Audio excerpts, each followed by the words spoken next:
My name was Julia Burke LaShell, and I was married to John Henry LaShell, right here. And I never thought I would see this bugger ever again. But I guess I could tell you the story of how he met his end. For at least 20 years, we lived in Lothrop, which is next to Alberton. And Lothrop was a lumbering town that Jack and I raised. Yeah. Back in the day, Reservoir Creek was renamed LaShell Creek. And Jack and I involved ourselves in the activities and duties of Lothrop. And because as the town began to grow even more, John was the honorable mayor. And he also was one of the widely known Coeur d'Alenes. I was the postmaster of Lothrop between 1900 and 1902. Jack was also the constable of Lothrop between 1902 to 1906. He also was a great fancier of pigeons, and some of them were trained to do stunts. Yeah, and in this article right here in the Missoulian, September 26, 1905, it talks about Jack training pigeons to do stunts.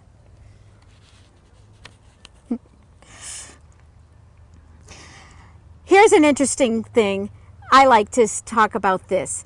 So, to travel into Missoula that we wanted to do, we rode the train that the locals called Snake Flyer.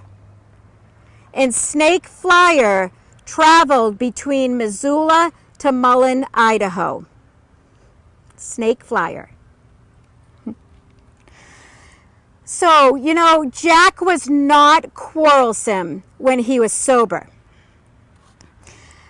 But he became an alcoholic about 9 years before his death.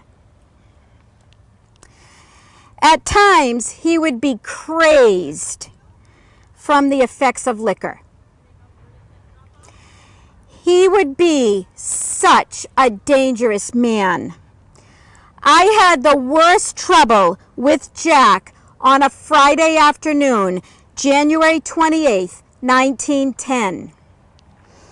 This nightmare started with a quarrel about money that he wanted me to give him. I told him that he only wanted to take it down to drink it. I only wanted to give him $5, but he said that was not enough, so I gave him $10. So he left the house to go back to the saloon.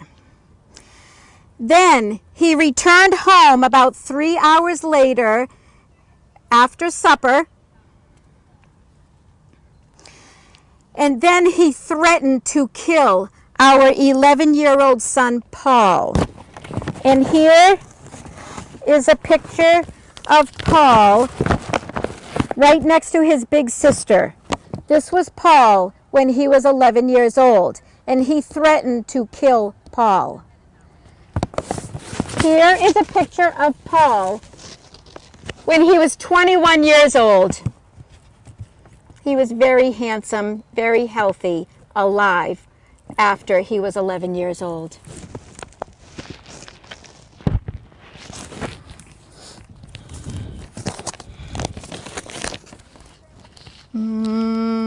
There, okay. So, when he threatened to kill Paul, then I hit Jack on the left side of his head with a round reddish bottle, and I cut up his ear. So So at that point, I sent our 14-year-old son, Edwin Patrick, right here, to the saloon to ask the saloon keeper, whose name at the time was Burke, to come to our home to take Jack out of the house because he was running around the dining room with an axe. And at that point, our daughter Harriet, who's right there at the top in the center, was the only family member in the house with her father at that time. So Mr. Burke came to our home, and I asked him to go into the house to take Jack out of the house. And he looked at me and he said, "I don't want to do that." And then a few minutes later, he changed his mind and he went into the house and he took Jack out of the house, took the axe away from Jack, and took Jack back to the saloon.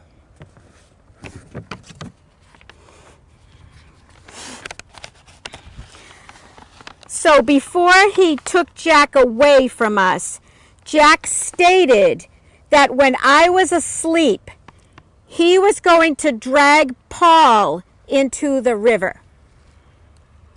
He also threatened to strangle Paul, and he also threatened to strangle me. When Jack came back home after Mr. Burke took him back to the saloon, Jack threatened to chop all 6 of our children and threatened to chop me with a double-bit axe.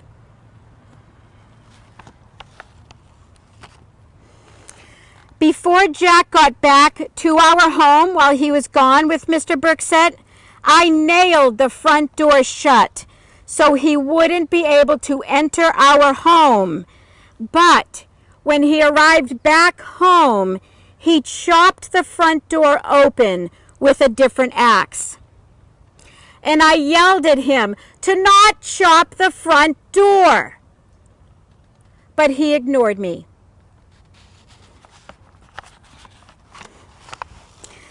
Then I ran into the bedroom to grab a cleaver that was under the bed, but I couldn't reach it because it was too far under the bed. Then I saw the little boy's gun, which was a .22 caliber Winchester rifle. I grabbed that rifle and I shot Jack in his forehead, with blood oozing out, and his brain matter was also oozing out. This event took place on January 29th, 1910. It was a Saturday night, 9:00 p.m. The next day, Jack died from his injuries at 12 o'clock in the afternoon, Sunday afternoon. At the time of his death, John was only 55 years old. We had been married for 26 years. And at the time of John's death, our children's ages were between 3 to 17 years old. And that's how he treated his family, even when they were 3. So Jack was a member of the Missoula Eagles. So for Jack's funeral, the Eagles held services. And the local lodge of Eagles was in charge of the funeral services. The Missoula band headed the funeral procession as the Eagles escorted Jack's dead body right here at 2:30 in the afternoon on Tuesday, February 1st, 1910. Jack's death was clearly a case of self-defense. The coroner did not consider it necessary to take harsh steps in arresting me for killing Jack. It was my job to always protect my children from any danger they were forced into. And the jury stated I was acting in self-defense, and they exonerated me from all blame.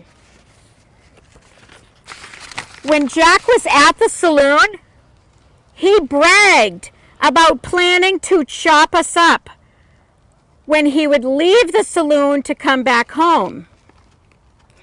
So many people knew that this was happening, so I had much defense. My children and I stayed in Lothrop, and 3 years after I killed Jack, I remarried a man named Conrad Brown.